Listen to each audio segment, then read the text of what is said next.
할렐루야. 오늘도 거룩한 주일, 특별히 예배 가운데 말씀으로 임하시는 주의 은혜가 여러분 심령 가운데 충만하시길 간절히 축복합니다.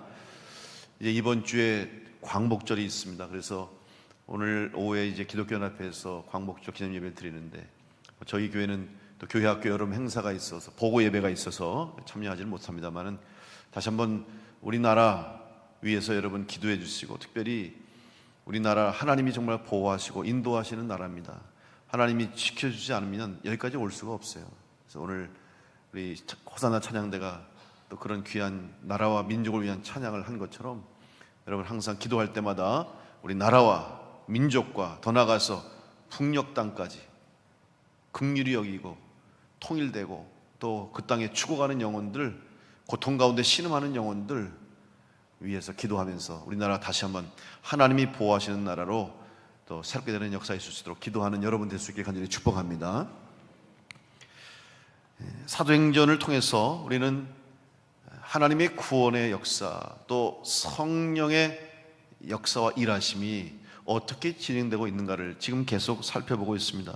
특별히 초대교회의 부흥과 성장과 복음이 전해지는 역사를 통해서 이 일을 이루시는 분은 바로 하나님이시요 또한 성령님이라는 사실을 깨달아가고 있습니다.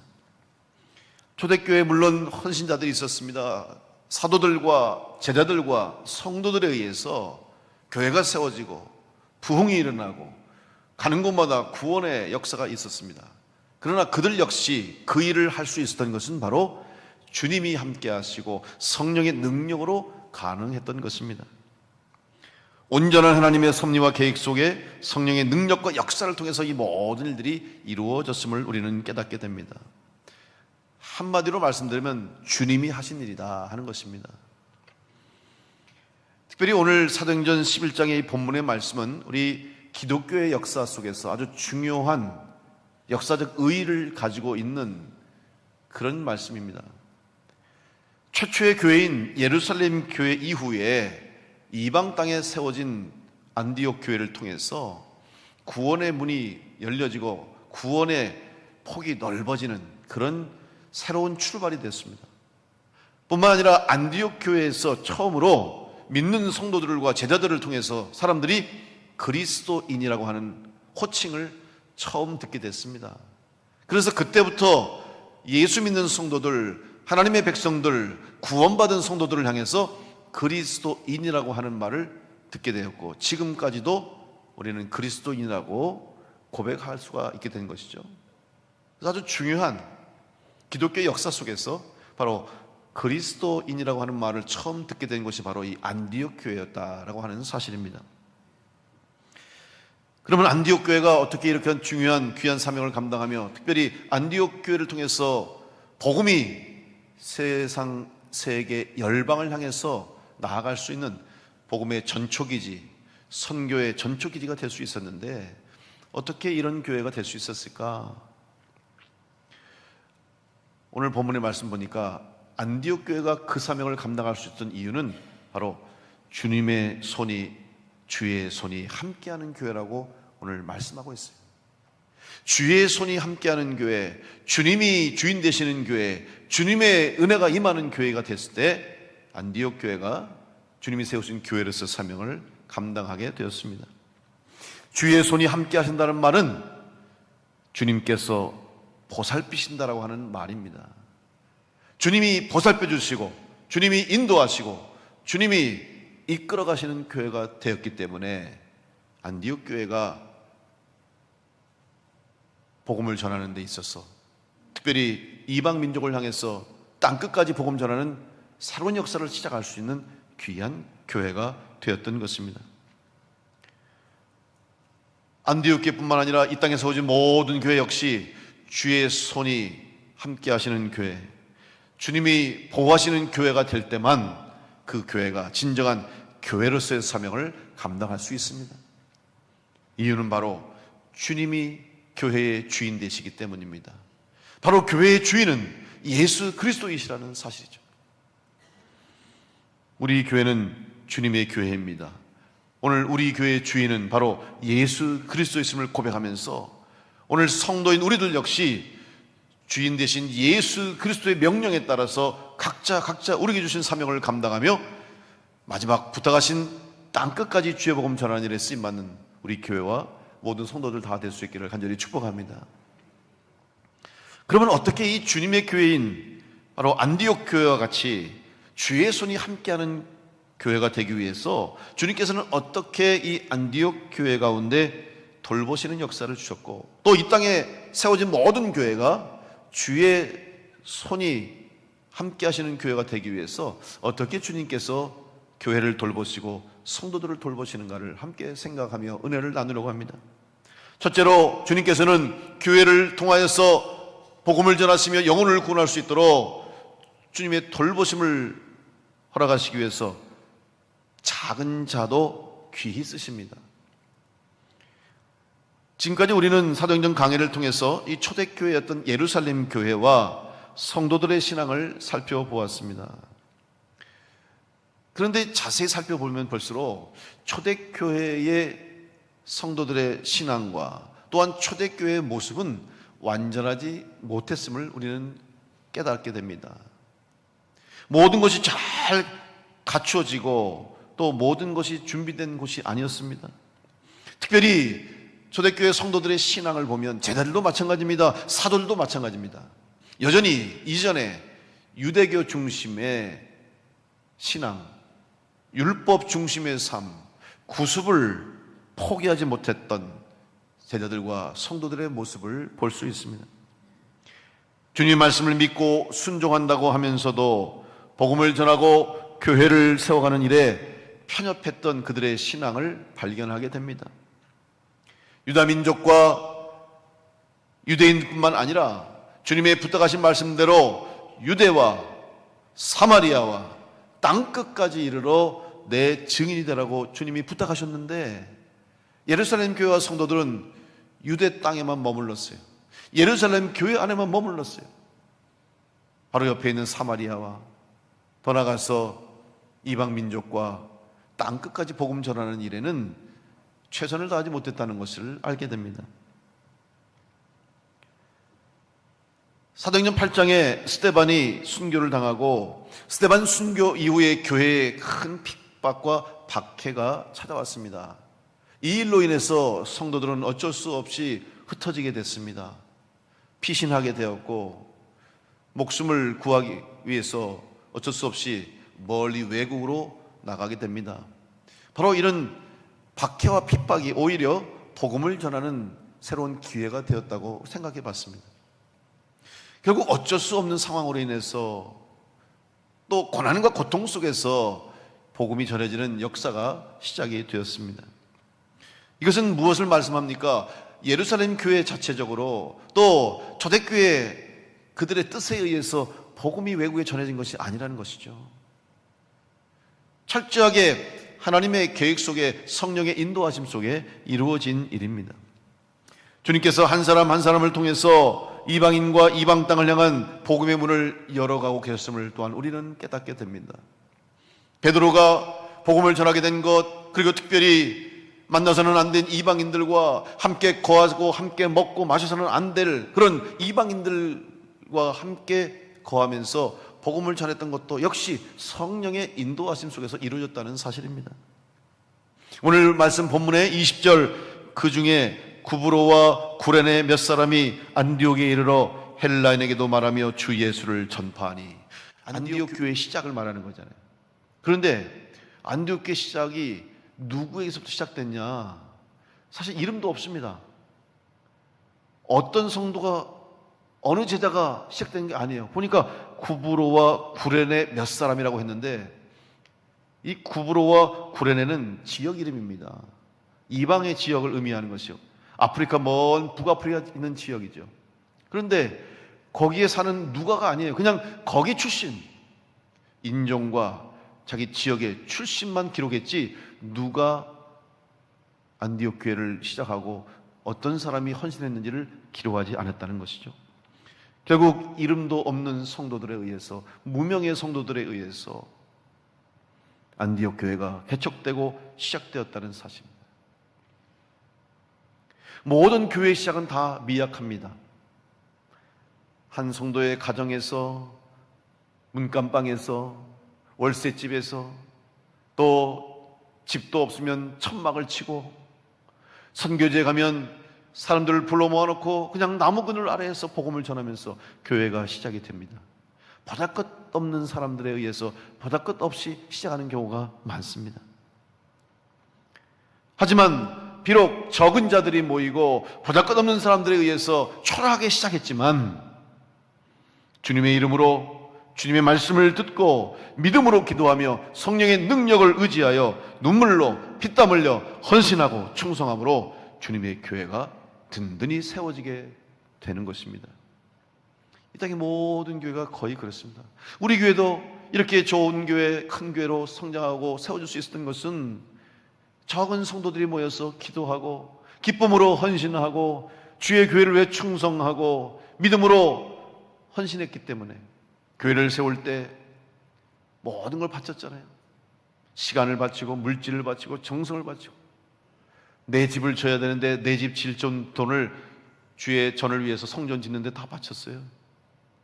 우리 위에는 또 건축 헌금하는 성도들 중에 피를 팔아서 교회 헌금을 했던 성도들도 있었어요. 예전에 제가 여러분 말씀드린 적이 있죠. 우리 감리교 기관지 소식지가 있어요. 기독교 세계 같은 감리교 교단에서 나온 잡지죠. 일종의 교회 소식을 전하는데, 오래전 얘기예요. 60년대 후반, 70년 초반 그때 얘기죠. 근데 어느 교회, 서울에 흑석동 교회에 그 목사님이 제 선배님인데, 어느 날 전화가 왔더라고요. 그래서 오랜만에 전화하시길래 어쩐 일이라 그랬더니, 내가 오늘 너무 반가운 소식을 좀 전하고 싶다. 무슨 일이라 그랬더니, 그 교회가 이제 건축하느라고 지금 아주 크게 건축하고 있는데, 교회를 이제 허물고 새로 짓다 보니까 그 이제 교회 안에 자료가 나왔어요. 허물다 보니 그 안에 이렇게 옛날에 자료들이 나오는데, 그 자료 중에 감리교 잡지가 나왔는데, 거기에 우연히 보다 보니까 우리 충주 남부교회 소식이 나왔는데, 거기 뭐가 나왔냐면 성도들이 교회를 건축하면서 피를 팔아서 건축 헌금했다고 하는 소식을 자기가 그 옛날에 나온 걸 보면서 너무 반가워가지고 나한테 소식을 전했다고. 그렇게 남부교회가 은혜로운 교회인지, 그렇게 성도들이 헌신했는지 모른다고 하면서 그 소식을 전해줬어요. 주님의 교회가 그냥 세워지는 게 아니에요. 할 수 있는 게 없으니까, 가진 것이 없으니까, 우리가 주의 몸된 교회를 세우기 위해서, 헌신하기 위해서 그렇게 기쁨으로 충성하고 헌신하는 성도들, 이름도 없습니다. 빚도 없어요. 영광도 받지 못했습니다. 그러나 그런 무명의 이름 없는 성도들이 기쁨으로 헌신하고 충성했기 때문에 오늘 우리 교회가 이렇게 든든히 서게 된 줄로 믿습니다. 주님은 보잘것없는 성도들을 통해서 주의 귀한 역사를 이루어 가십니다. 주님께서도 공생의 삶을 시작하시면서 제일 먼저 제자들을 부르셨습니다.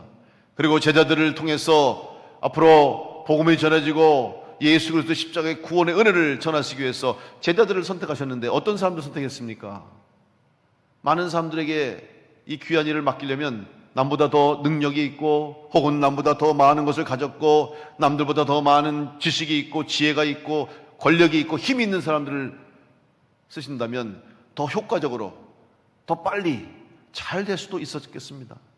그런데 주님께서는 그렇게 하지 않으셨어요. 평범한 사람들, 아니 오히려 평범치도 못한 정말 보잘것없는 그런 어부들을 부르시고, 일반의 평범한 백성들 중에서 정말 어려움 가운데 살아가는 그런 사람들을 부르셔서 주님의 제자로 삼으시고 그들을 통해서 교회를 세워나갔다는 사실이죠. 목회를 하는 목사님들이 목회자로 헌신하면서 소명을 받기 위해서 간증하는 간증들의 이야기를 보면 공통적인 사실이 하나 있습니다. 다 어려움을 겪었다는 거죠. 어떤 어려움은, 어떤 분은 질병을 통해서 이제 죽을 수밖에 없는 질병, 죽게 될 정도의 그런 큰 질병 속에서 생사를 오가면서 삶의 죽음이 눈앞에 온 것 같은 상황 속에서 고쳐주시는 주님의 손길을 통해서 살려주시는 하나님을 만나면서, 내 생명을 하나님께 바쳐야 되겠다, 하나님이 나를 살리셔서 주의 종으로 쓰시는 것을 깨닫고 소명을 받고 목회하는 분들이 있어요. 또 어떤 분은 사업을 하다가 실패해서 더 이상 살 희망도 없고 살아갈 이유도 없고 목적도 없이 자기 인생이 이제는 더 이상 아무것도 할 수 없는 인생이라는 초라한 인생이 되었을 때 하나님의 위로를 받고 하나님의 음성을 듣고 자기의 삶을 하나님께 헌신하는 목사님도 있고, 여러 가지 다양한 방법을 통해서 하나님의 소명을 받는데 결론은 무엇입니까? 하나님의 방법에 공통점이 무엇입니까? 가장 낮은 자리에 앉게 하셨다는 사실이죠. 다시 말하면 가장 초라한 모습을 보게 되고 인간의 약함을 깨닫게 되고 내가 할 수 있는 것이 없다는 것을 깨닫는 순간 하나님이 부르시는 거예요. 모세를 부르실 때 하나님이 모세가 미디안 광야에서 그저 양이나 치는 목자로서의 삶을 평범하게 살아가면서 나이 80이 돼서 더 이상 나는 아무것도 할 수 없다는 그 상황 속에 있을 때 하나님께서 모세에게 나타나셔서 내 백성을 인도하내라, 애굽에서 내 백성을 구해내라고 명령하시죠. 그때 모세가 뭐라고 말합니까? 나는 할 수 있는 힘이 없습니다. 나는 아무것도 없습니다. 더 이상 이집트의 왕자도 아닙니다. 나를 따르는 사람도 없습니다. 힘도 없습니다. 재물도 없습니다. 그때 하나님이 지팡이를 주신 거 아니에요? 지팡이를 통해서 함께 하시는 하나님, 내가 하는 것이 아니라 바로 하나님 내가 한다고 하는 것을 모세를 통해서 깨닫게 해주셨을 때 모세가 순종함으로 사명을 감당하게 됐습니다. 사랑하는 성도 여러분, 오늘 우리는 보잘것없는 존재이지만 주님이 우리를 붙들어 주시고 주의 손이 나와 함께 하시고 주님이 나를 삶을 인도하실 때 우리는 귀하게 쓰임받는 성도로 쓰임받게 될 줄로 믿습니다. 욥은 자기의 신앙을 고백할 때 이렇게 고백했습니다. 욥기서 1장 21절로 22절에 보면 이르되 내가 모태에서 알몸으로 나와 싸운즉 또한 알몸이 그리로 돌아가올지라. 주신 이도 여호와시요 거두신 이도 여호와시오니 여호와의 이름이 찬송을 받으실지니이다 하고 이 모든 일에 욥이 범죄하지 아니하고 하나님을 향하여 원망하지 아니하니라. 욥의 위대한 신앙 고백을 보게 되는 거죠. 알몸에서 태어나서 알몸으로 돌아가는 것이 인생이다. 옛날 성경에는 적신으로 왔다가 적신이 뭐예요? 붉은 몸, 아기 태어나면 빨그스러움, 그냥 피부가 그냥 펄고 그냥 태어날 때 그 알몸이잖아요. 그리고 죽을 때도 알몸으로 가는 거예요. 그런데 우리는 영원히 살 것처럼 다 내가 가지고 갈 수 있는 것처럼 살아가지만 뭐 하나 가져갈 수 있습니까? 손에 한 줌 아무것도 가져갈 수 있는 게 없는 존재로 떠나가는 게 인생 아닙니까? 결국 주시는 분도 하나님이시고 취하시고 또 거두시는 분도 하나님이시니 하나님께만 영광을 돌리고 하나님만이 내 삶의 주인 되신다는 고백이 되는 것이죠. 그런데 욥이 이 고백을 언제 했는지 아십니까? 욥은 부자였습니다. 남들이 정말 부러워할 정도로 모든 것을 다 가진 사람이었어요. 욥의 재산이 얼마나 많았는지 거부였습니다. 성경에 보니까 그의 재산이 양이 7,000마리, 지금도 양 7,000마리 목장이 있다면 대단하죠. 그런데 낙타가 3,000마리가 더 있었어요. 거기다가 소가 500결이, 그러면 한 1,000마리는 되는 거 아닙니까? 또 암나귀가 500마리, 여러분 암나귀 500마리는 암나귀는 계속 새끼를 낳을 수 있다는 거예요. 또 종들이 많았다고 그랬어요. 그러니까 그의 재산이 얼마나 많았는지를 알 수 있어요. 그뿐입니까? 그의 가정은 다복해서 자식들이 10명이나 됐어요. 아들이 7에 딸이 3이야. 그러니 가진 거 다 가졌잖아요. 재물이 많고 자식이 많고 얼마나 행복하겠습니까? 그런데 하루아침에 자기의 모든 재산을 다 잃어버렸어요. 도적대가 와서 짐승들 데려가고 다 죽고 짐승들 다 잃어버렸어요. 재산을 다 잃어버렸어요. 재산은 잃어버리면, 여러분 물질을 잃어버리면 얼마나 힘듭니까? 여러분 물질 손해보신 경험이 있으신 분들은 알 거예요. 정말 죽고 싶다고 그러더라고요. 죽고 싶다고. 저는 돈이 별로 없어서 돈을 그렇게 잃어버린, 큰 돈을 잃어버리고 고통스러워 해본 적은 없어요. 근데 하다못해 정말 얼마만 손해봐도 아주 속이 쓰리더라고요. 억울하고 말이죠. 그런데 정말 돈 때문에 목숨 잃는 사람도 있잖아요. 자기 전 재산을 하루아침에 날려버린다? 얼마나 괴롭겠어요. 특별히 자기가 평생을 위해서 모으고 쓴 돈을 하루아침에 사기당하고 잃어버린다? 얼마나 힘들겠습니까? 그러니까 돈 때문에 목숨을 잃는 거예요. 그래도 돈보다 목숨이 중요할 텐데 왜 돈 때문에 목숨을 잃으면 되겠습니까? 안 되죠. 뿐만 아니라 사람이 살면서 당하는 고통 중에서 사랑하는 가족을 잃는 것이 참 큰 고통입니다. 그래서 물론 언젠가는 다 우리가 헤어질 수밖에 없잖아요. 이 땅 살면서 영원히 살 수 없습니다. 언젠가는 우리는 다 죽을 인생입니다. 이미 정해진 이치죠. 그때는 함께 갈 수가 없잖아요. 다 죽음 이후에는 하나님 앞에 단독자로 서는 게 우리 인생이에요. 그래서 믿음을 가지고 서는 거예요. 내 믿음이 없으면 아무리 나를 위해서 기도해주는 가족이 있고 남편이 있고 아내가 있고 자식이 있고 부모가 있어도 내가 믿음이 없으면 마지막 죽음 이후에 하나님 앞에 설 수가 없는 거잖아요. 그런데 자식을 잃고 부모를 잃는 그 아픔은 커요. 하물며 특별히 가장 큰 아픔은 자식을 먼저 떠나보내는 슬픔. 이 어려움을 당하는 성도들은 참 알 겁니다. 말할 수가 없어요. 이거 위로해 줄 수가 없어요. 근데 욥은 한꺼번에 10명의 재산을, 자식들을 다 잃어버렸어요.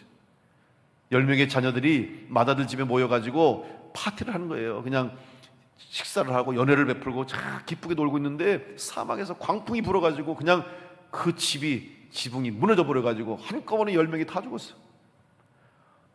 그 슬픔을, 그 고통을 어찌 말로 할 수 있겠습니까? 이런 상황 속에서 욥이 고백한 거예요.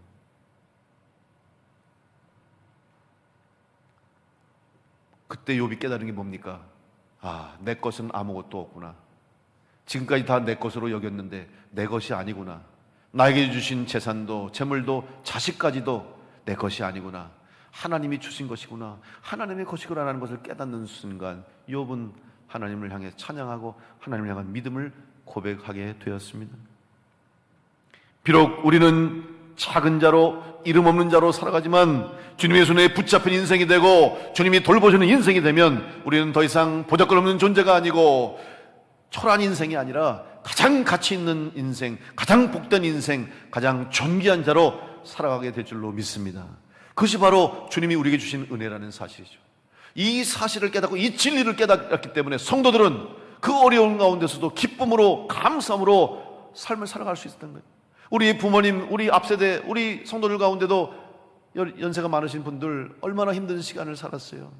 보릿고개 시대를 거치고 전쟁의 때를 거치고 가족이 뿔뿔이 흩어지고 전쟁 중에 죽게 되고 자식을 잃고 부모를 잃고 먹을 것이 없어서 정말 울면서 배고픔 그 속에서 얼마나 힘든 시간을 보냈어요. 그런데 그럼에도 불구하고 그 어려운 시간, 그 고통의 시간 속에서도 주님의 몸된 교회를 세우고 주의 일을 위해서 얼마나 헌신했는지 몰라요. 제가 어렸을 때부터 보았던 우리 성도들의 모습 보면 정말 교회 오면 다 기뻐요. 기뻐할 일이 없었습니다. 집에 가면 먹을 게 없고 자식들 먹여 살릴 일도 걱정이고 하루하루 살아가는 게 어려운데도 교회 오면 기뻐 뛰며 찬송하고 하나님 앞에 얼마나 헌신했는지 몰라요. 먹을 쌀이 없는데 애들은 배고프다고 밥 한 그릇에 그저 한 숟가락 더 먹으려고 그런데도 불구하고 어머니들은 매주마다 성미를 집에 애들 밥 한 숟갈 더 떠줄 쌀이 없는데도 불구하고 성미를 떠가지고 교회에 와서 바쳤어요.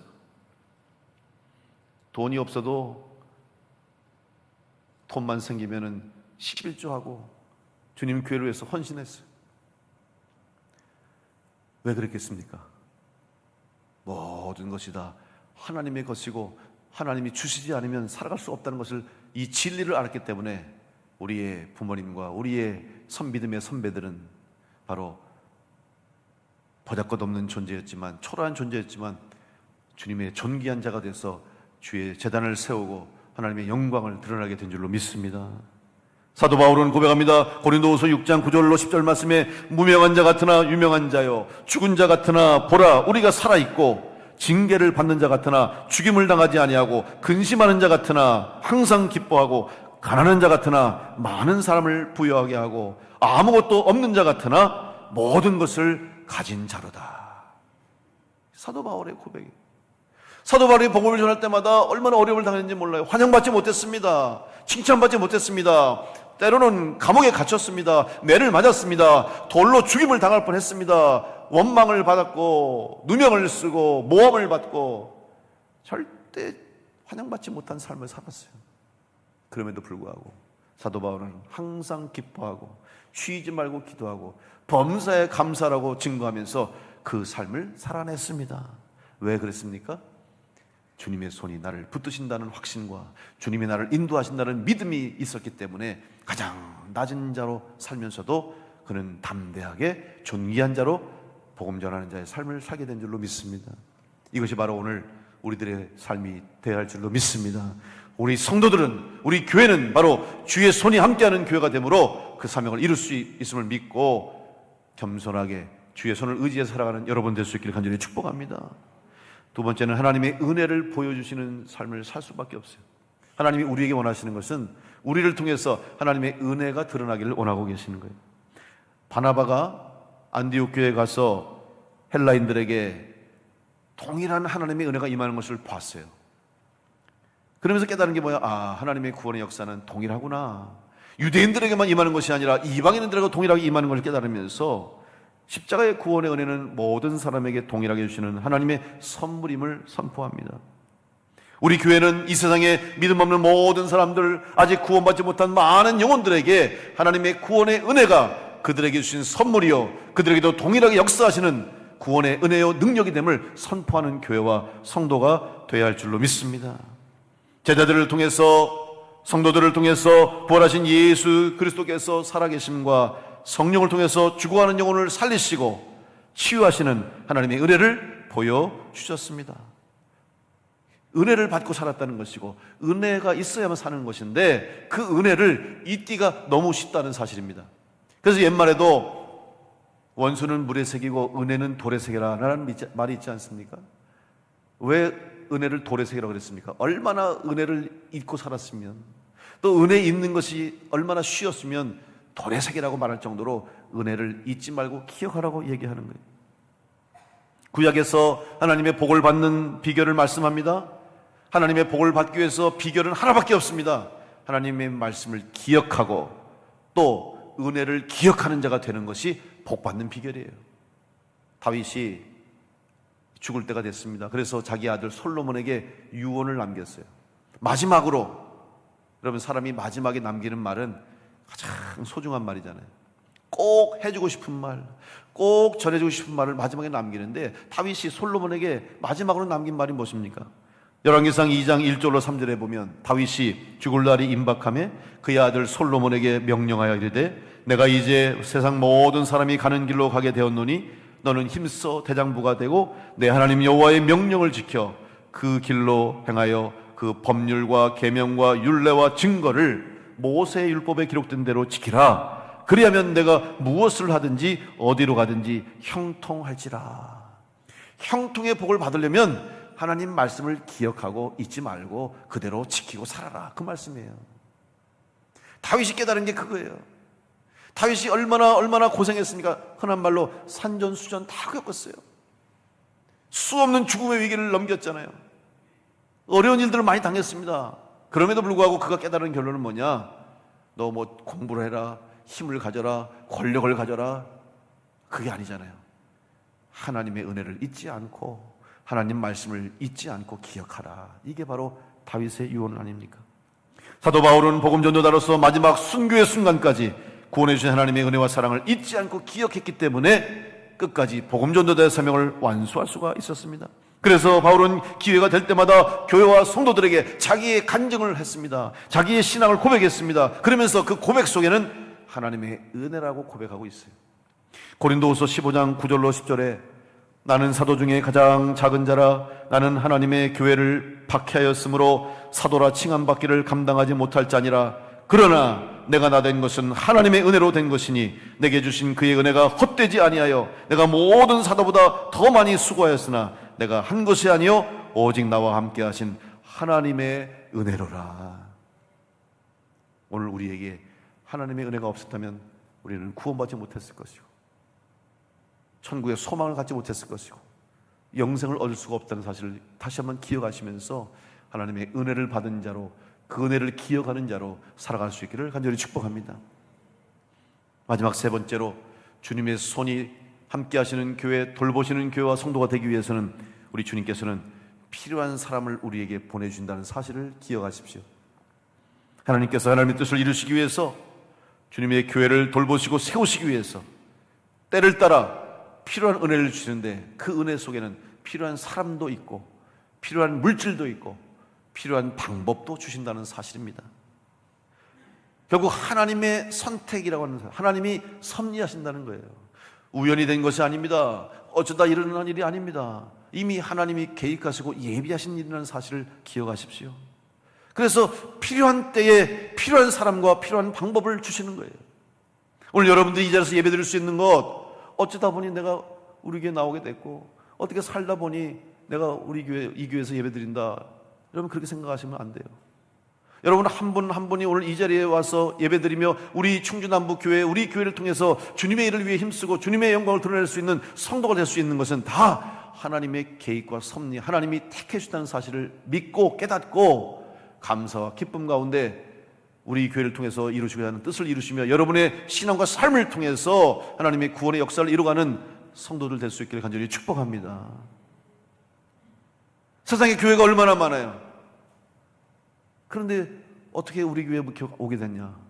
뭐 어쩌다가 어떤 분은 그래, 지나가다가 보니까 이 교회가 이사 왔는데, 제가 이제 물어봤죠. 새 가지고 오셨길래 어떻게 우리 교회에 오셨습니까? 이제 이사 왔는데 지나가다 보니까 이 교회가 있어서 그냥 왔다고.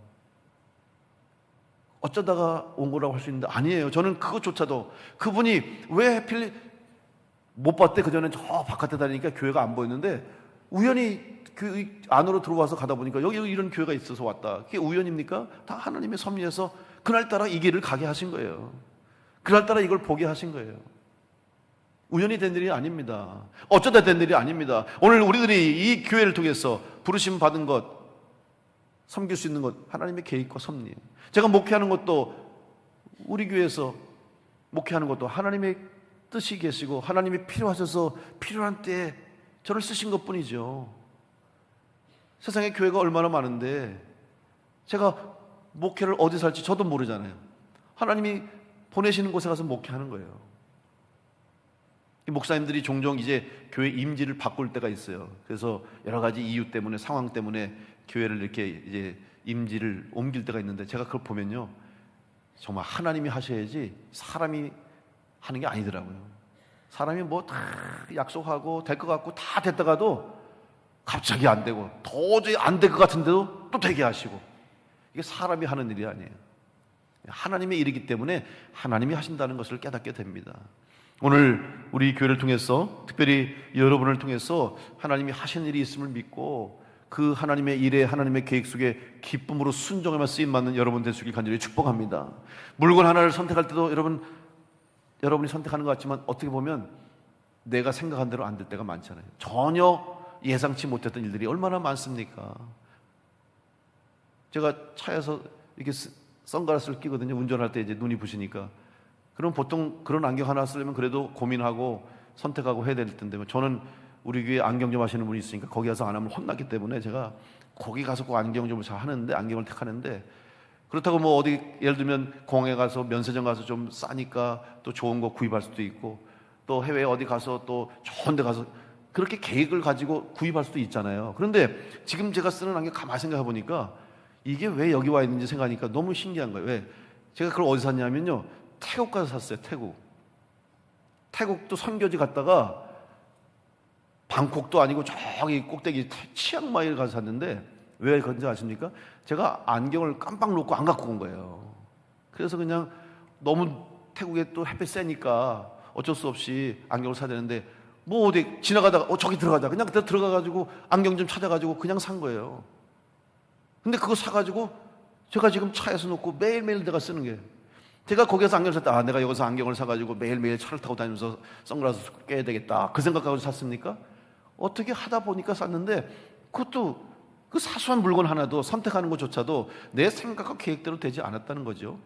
하물며 하나님께서 하나님의 일을 하시기 위해서 하나님의 영광을 드러내기 위해서 쓰시는 일을 하는 일에 어떻게 하나님이 계획하심과 하나님이 일하심이 없겠습니까? 우리는 알지 못하지만, 우리는 다 이해하지 못하지만 반드시 하나님의 계획 속에 하나님의 섭리함에는 하나님의 뜻이 계심을 믿고, 여러분이 우리 교회를 통해서 또 여러분의 삶을 통해서 주님의 교회를 세워나가시는 일에 주님의 손이 여러분을 붙들고 계시고 주님이 여러분을 보호하신 줄 믿고 주의 뜻에 따라 합당하게 쓰임받음으로 하나님의 영광을 드러내는 복된 성도들 다 될 수 있기를 간절히 축복합니다. 바나바를 보낸 것도 하나님의 뜻이었어요. 바나바가 갔기 때문에 이방인을 향한 선교 전축이 될 수 있었고, 바나바가 가서 또 다소에 가서 사울을 데리고 오고 거기서 1년 동안 바울과 바나바가 함께 그 교회에 섬겼기 때문에 사도 바울이 이방을 향한 복음 전도자의 사명을 갖게 됐어요. 만약에 바나바가 안디옥으로 파송받지 않았고 안디옥으로 가지 않았더라면 그런 일은 생기지 않았다는 것이죠. 다 모든 일이 하나님의 계획 속에 이루어졌던 사실입니다. 사랑하는 성도 여러분, 주님께서는 이미 우리 교회와 여러 성도님을 통해서 충주의 영혼을 구원하시기 위해서 우리들을 부르시고 필요한 방법들 통해서 모든 일들을 이루어가시고 예비해 주신 줄로 믿습니다. 그 주님의 손길에 따라서 오늘 다시 한번 귀하게 주님의 뜻에 쓰임받는 성도가 될 수 있도록, 주님의 돌보심을 받는 성도가 될 수 있도록 주의 손이 함께하는 교회를 세워가는 여러분 될 수 있기를 간절히 축원합니다. 가장 작은 자와 같은 우리들, 보잘것없는 우리들, 초라한 인생 같은 나이지만 우리를 통해서 주님이 교회를 세우시고 오히려 무명한 자지만 유명하게 하시고 가진 것 없지만 부유하게 하시고 더 힘과 권능, 능력을 주셔서 주님의 귀한 사역을 이루게 하실 줄 믿고 필요한 때마다 필요한 사람과 방법과 물질을 허락하시는 주의 손을 의지해서 주님의 교회를 든든히 세워나가는 복된 성도들로 승리하시기를 간절히 축원합니다.